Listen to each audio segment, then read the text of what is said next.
Good evening and welcome to Newswatch on this Friday, the 20th day of June 2025. Thank you for choosing Newswatch and Hope TV tonight. On our segment, Today's Conundrum, we take a look at the disturbing escalation of state violence perpetuated by the National Police Service. What next for the country? Stay tuned for that. But first, the day's news. I'm Tess Njenga and our sign language interpreter is Boniface Muriithi. Former Prime Minister Raila Odinga has urged leaders to do what is right and not what is easy and popular. Odinga, who was speaking during the second day of the third National Executive Retreat at the KCB Leadership Center in Kajiado County, discouraged leaders from doing what is convenient or flowing with the current, and instead make bold decisions to transform the country and address the challenges facing the people. And as Alice Diana reports, President William Ruto heaped praise on the ODM leader following his address to cabinet secretaries and top government officials. Cabinet secretaries, principal secretaries and other senior government officials met for the second day at the KCB Leadership Center in Kajiado County to review policy priorities, enhance service delivery and foster intergovernmental coordination. During the meeting, former Prime Minister Raila Odinga noted that leaders are put in place for difficult times to help turn the tide by providing solutions. He called on them to do what is right and not what is easy and popular. It is my hope that this policy and performance review could lead to a better understanding and ownership of the government by the people. With the lessons from the recent past, I would say that going forward, everything has to be about the people, not the leaders. One of the lessons I hope you have picked is that without the people's understanding and ownership of government policy design and execution, a perception will persist that the government is not delivering. So the persistent concern going forward must be, are we carrying the people along? His sentiments were echoed by President William Ruto, who noted that Odinga's call for leaders to focus on what is right strongly resonates with the values of the administration he leads. The former Prime Minister also shared his thoughts on the development of infrastructure, commending the affordable housing program and associated programs such as markets, hospitals and schools. He pointed out that the housing program must be integrated with markets, health centers, schools and other social amenities to make it sustainable. If you build affordable houses in Kibra and leave it there to people, they will move in. But how are they going to pay the mortgage? You must put up workshops there for them where they're going to work, put a market there where they will sell their wares, okay? And put a school somewhere where the children will go. Put a health center somewhere there where if they're sick they'll go. And a social place where they can go for recreation. Odinga also called for the expansion of the Jomo Kenyatta International Airport to make it the continental hub of Africa. He expressed disappointment with the cancellation of Adani contract to exponentially expand Jomo Kenyatta International Airport, noting that Kenya faces stiff competition from neighboring countries that are developing their aviation facilities. You know, we had awarded the Greenfield Airport contract before we left government with Kibaki in 2012. That contract was cancelled. Then I was given again to the same contractor later. But then again cancelled somewhere because of disagreement in the middle. And then now, when you now brought in the Adani, they brought all these politics, and then the contract was cancelled. If that is not done, Nairobi will just become dormant. On his part, Deputy President Kithure Kindiki called for stronger collaboration among members of the executive in the implementation of the development agenda. We must, as the executive, forge proper and constitutional relationships with the executive and the legislature. But also, more importantly, vertical relationships between those entrusted with public positions and how they relate with members of the public, our accountability to the people of Kenya. This year's retreat focuses on 7 key pillars: the economy, agriculture, health, education, government digitization, MSMEs, and job creation. Alice Diana, Hope TV Newswatch. Thank you, Alice Diana, for that report.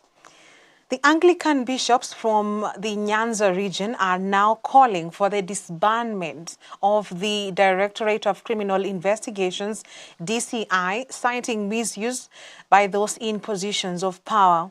ACK Maseno South Bishop Charles Onginjo said the agency is being weaponized against citizens and have urged the government not to interfere with the law enforcement agencies.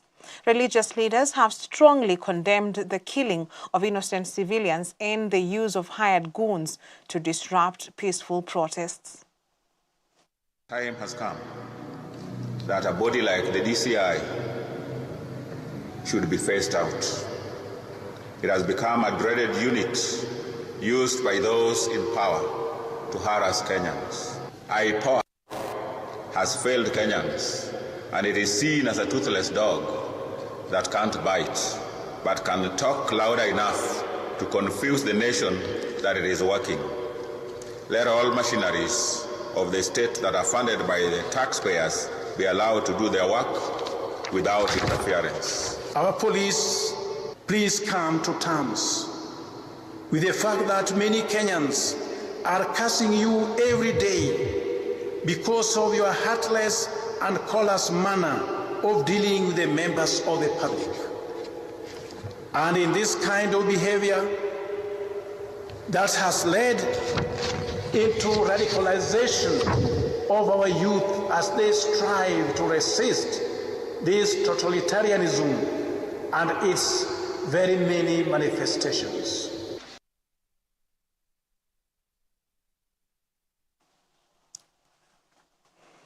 National Assembly Speaker Moses Wetangula has issued a strong warning against any attempts to disrupt peace in Nairobi as Gen Z groups plan demonstrations to mark last year's June 25th protests against the proposed 2024 finance bill. Speaking in Kijauri, Nyamira County, at a women's empowerment event, Wetangula emphasized that peace has no alternative in the country. He and other leaders also condemned opposition politicians, accusing them of exploiting young people to stir political divisions and unrest during this sensitive period of national recovery. Don't be drawn into conflicts that are not yours.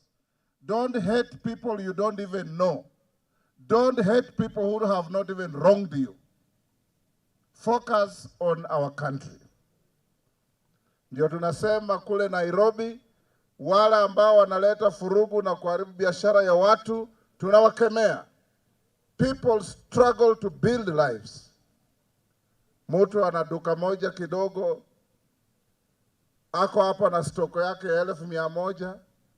Munaleta furugu, vijana wanakuja, wananyakua yote wanaenda. Insurance hailipi, mambo ya fujo. So you have crippled somebody who has struggled so much to be somebody. Ndio tunasema nchi yetu hii, hata mapolisi wetu, we can't use an incident of one policeman to condemn the entire police force. Hawa vijana wamesimama hapa ni kuhakikisha tuko na amani. Web developer and activist Rose Njeri has been released after a Nairobi court ruled that the charges against her did not disclose any offense. Magistrate Godfrey Onsarigo found the charges under the Cyber Crimes Act to be ambiguous and declined to admit them. Njeri had been accused of unauthorized interference with computer systems. Her legal team, which included former Chief Justice David Maraga, Eugene Wamalwa and Kalonzo Musyoka, argued the charge sheet was defective. The court also ordered the immediate return of her confiscated electronic devices, including her phone and hard drive, which had been taken during her arrest. Njeri was arrested for creating an online platform that allowed Kenyans to oppose the proposed Finance Bill 2025.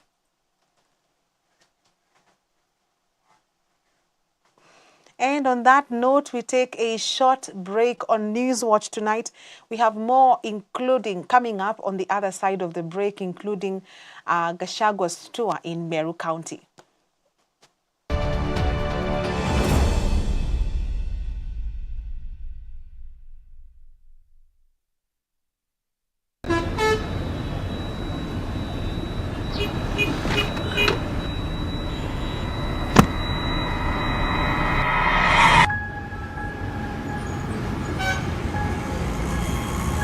Rafiki soul is the promise of a hand that reaches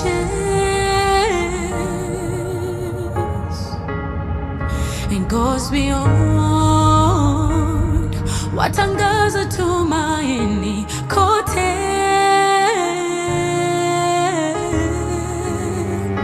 I'm forever grateful. Ninashukuru ukarimu, ukarimu. I'm forever grateful. Ninashukuru ukarimu, ukarimu.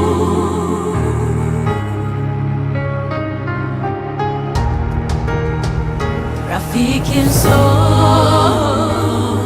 is a promise of a hand that reaches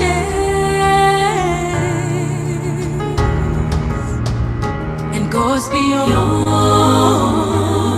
what angaza tumaini kote. I'm forever grateful. Ninashukuru ukarimu, ukarimu. I'm forever grateful. Ninashukuru ukarimu, ukarimu. Rafiki msoul. Friends of Hope, keeping hope alive.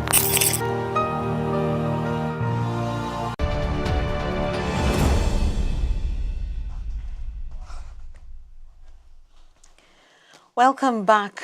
DCP party leader Rigathi Gachagua has accused President William Ruto of targeting him unfairly, claiming one reason for his impeachment was buying land in Meru County. Speaking during a 3-day tour of Meru, Gachagua dismissed the charges as flimsy and vowed to build a house on the land to stay close to his community. He also condemned local members of parliament for allegedly working with President Ruto to suppress development in the region. Accompanied by leaders including former Cabinet Secretary Mithika Linturi, Gachagua reiterated his mission to unite Meru and ensure President Ruto only serves one term as president. Si mtu alikuja hapa akatutanganya, akasema atatuweka pesa kwa mfuko. Si alitoa ile kidogo ilikuweko? Aende asiende? Ameua jenzi hajaua? Nyinyi watu ya chuka, mimi nataka uliza nyinyi. Mimi nataka niulize nyinyi. Mtu ameua watoto wetu. Mnaweza kubali mambo yake? Mnaweza kubali mambo yake? Ati anasema ati miaka 5 inatosha. Hii miaka 5 ni wizi na uuaji. Si ni makosa? Jenzi mpo? Jenzi mpo? Nyinyi jenzi ndio dawa ya kasongo. Muko tayari jenzi? Now to a very tragic story. Residents of Kasarani area in Nairobi have staged protests today following the brutal murder of a 19-year-old girl by unknown assailants. Angry locals lit bonfires along the Santon Kasarani Road, disrupting businesses for most of the day. Videos shared online showed youths marching with placards demanding justice. Witnesses say the young woman was found dead inside her mother's house with signs of assault before the killing. The motive and suspects behind the attack remain unclear as investigations continue. Transport along the Kasarani-Roysambu stretch was brought to a standstill as the demonstrations escalated.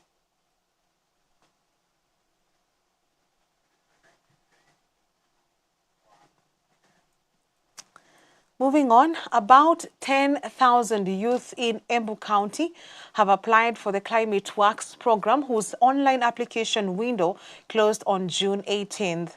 The county has been allocated 829 worker slots and 29 supervisor positions.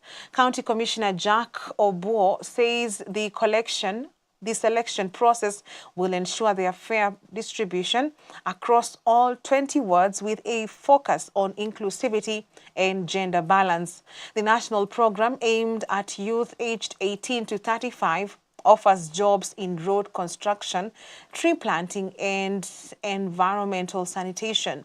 Obu confirmed that shortlisting and recruitment will begin once the official list of applicants is received. So far tumepata idadi ya watu 9,958 wale wameapply kwa hii portal ya kuajiri vijana kwa hii kazi ya climate work. Na Embu County imepewa nafasi ya watu 829. Hawa ni wafanyakazi na pia supervisors 29. Na tumekubaliana leo kwamba tutagawanya hizi nafasi kwa kila ward kwa county.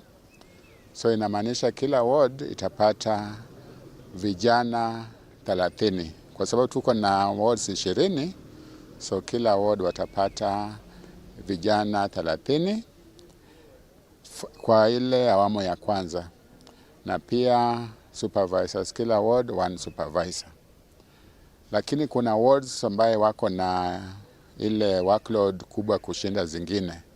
Kwa mfano Embu Town watapata idadi kubwa kidogo kwa sababu ya ile kazi kwa program ya kura na hata ya National Highways. Na pia Runyenjes Town pia watapata idadi kubwa kidogo kushinda ile 30 kwa sababu ya ile kazi za urban roads.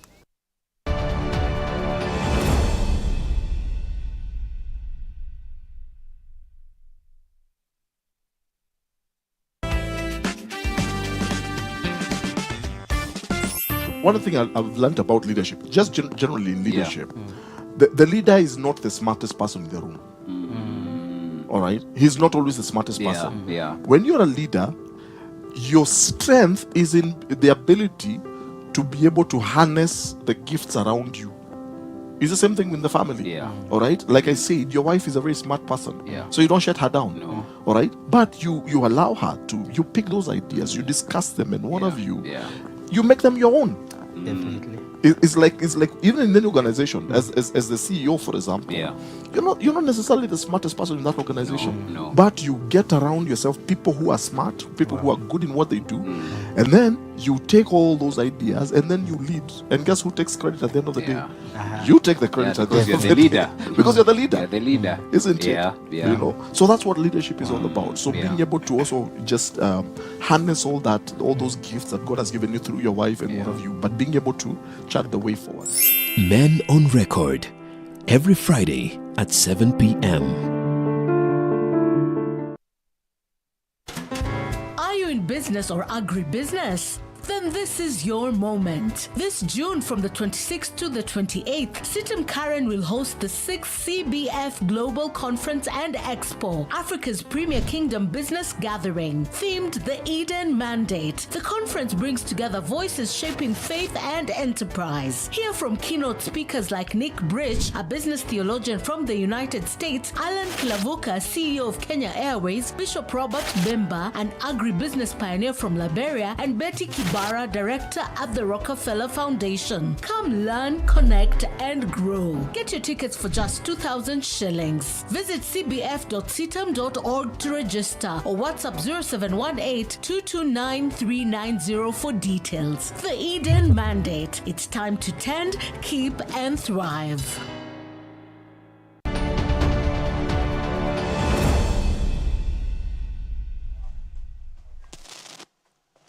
Welcome back in sports. Kenya Police Football Club have made history by clinching their first ever Kenyan Premier League title in the club's history, having participated in the CAF Confederation Cup last season. Police FC will now represent Kenya in the CAF Champions League next season.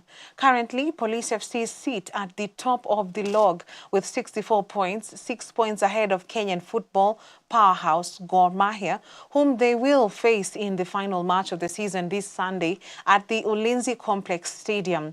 Kenya Police captain David Ochieng reflected on the team's journey to glory, calling it a reward for their relentless effort, discipline, and unity both on and off the pitch. A few teams watoka relegations wanakuja chukue trophy, so it's another history on top of one. Yeah, I think the next season to all the players, as I said last season, tulicheza matches za CAF tulifika the second round, so hopefully we can do better and maybe reach the group stage. I think matches zetu zafaa kwa group stage. I know it's hard. I know there are good teams there, but if you are the better team in Kenya, then we should go and play good there and maybe win one or two matches and get to the group stages ya CAF. So hiyo ndo lengo, na pia tutachukua ligi, so kwa pia next season we are expected to take it. So we are capable of it. There are young talents here mixed with the experienced players. So hopefully next season we work hard and maybe we retrain it again. Reflection of the season about the CAF matches, I think we traveled a lot. Tulipita first round kwa kucheza second round. So by the time ukirudi kwa Premier League, I think teams had played around 6 or 7 matches. So to catch up with the fatigue and we had some small injuries here and there. So catching up the league, the pia kwa a competitive league ilikuwa somehow hard for us because teams ikiwa at a point already and mkona games in hand, so hata mkishinda labda mnashinda na washaenda, and then we came up we drew around 5 matches.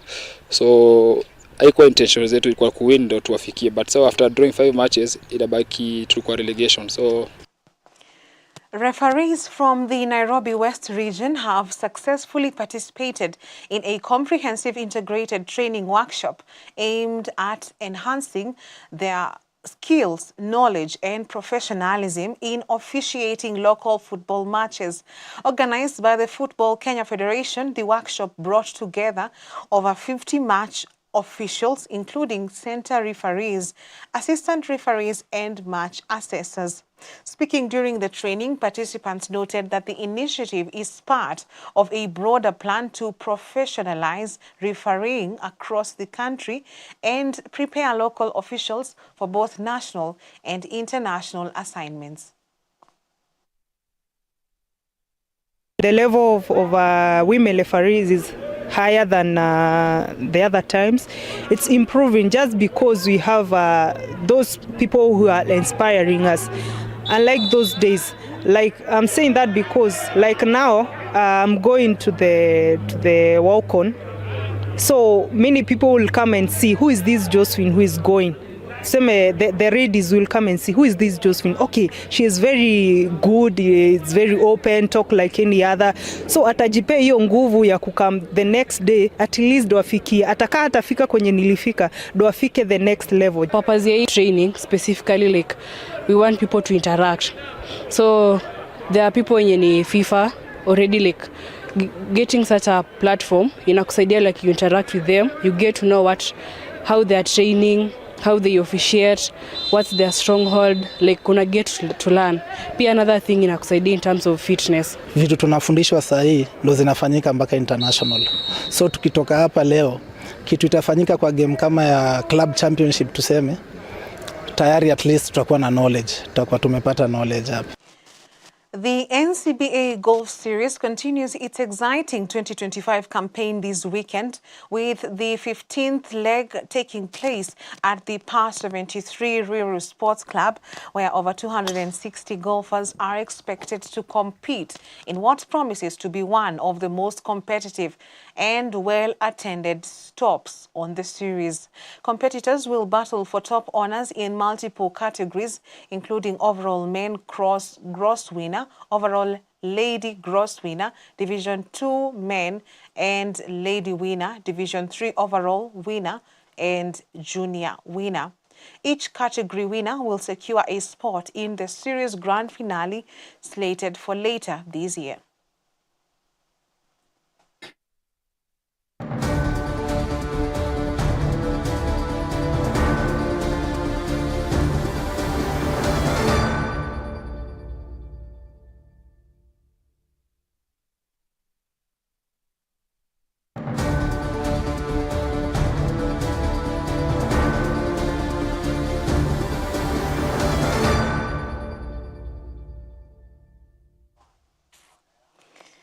Now, on today's conundrum, we take a look at the vicious government, or is it? What next? In less than a month, Kenya has witnessed a disturbing escalation of state violence perpetuated by the National Police Service. The killing of teacher Albert Ojwang while in police custody ignited public fury, prompting the nationwide protests. In what seemed like a move to ease tension, President William Ruto reached out to Meshach Ojwang, the father to Albert, and donated 2 million shillings. Surprisingly, this move aggravated the matter more, with some Kenyans viewing it as a cheap trade-off for the murder, which had earlier on been reported as suicide. Kenyans did not relent and instead went to the streets to protest the brutal killing on the following day. This is when all hell broke loose as goons raided the protests, assaulting and stealing from innocent Kenyans. Question is, who hired these goons and why has no one been held to account so far? What does this mean for the country and the right to peaceful protests if paid goons armed with crude weapons are let loose onto unsuspecting protesters? To add salt to injury, as the nation mourned, yet another tragedy unfolded. An unarmed man selling face masks during the protests was shot in the head at close range and left him fighting for his life. These events paint a grim picture of a government growing increasingly intolerant of dissent. Citizens demanding justice are met not with dialogue, but with deadly force. This brutality not only violates human rights, it erodes public trust in institutions meant to protect. Religious leaders have rightfully come out condemning the violence, with Christ is the Answer Ministry's Sweetan Bishop Callisto Odede describing it as a systemic cover-up of murder. Anglican bishops from the Nyanza region are now calling for the disbandment of the Directorate of Criminal Investigations, also known as DCI, citing misuse by those in positions of power. First, accountability must begin at the top. No officer should operate with impunity. Those responsible for the heinous acts, including their commanders, must be held to account. Secondly, all arms of government, including Parliament and the judiciary, must act. Silence from these institutions enables state violence. Legislators must demand answers and courts must stand firm in protecting civil liberties. Citizens must remain peaceful but unrelenting. History has proven that mass action, when rooted in unity and non-violence, can force change. The question now is whether the government will listen to its people or continue down a dangerous path that threatens the very soul of the republic. Kenya must now confront the question, is this a democracy or are we drifting into authoritarianism masked by silence and impunity? The country seems to be standing at a crossroads, on a precipice of perhaps what is a new system of governance which could swing to evil or good. So, what next for Kenya? And that is today's conundrum.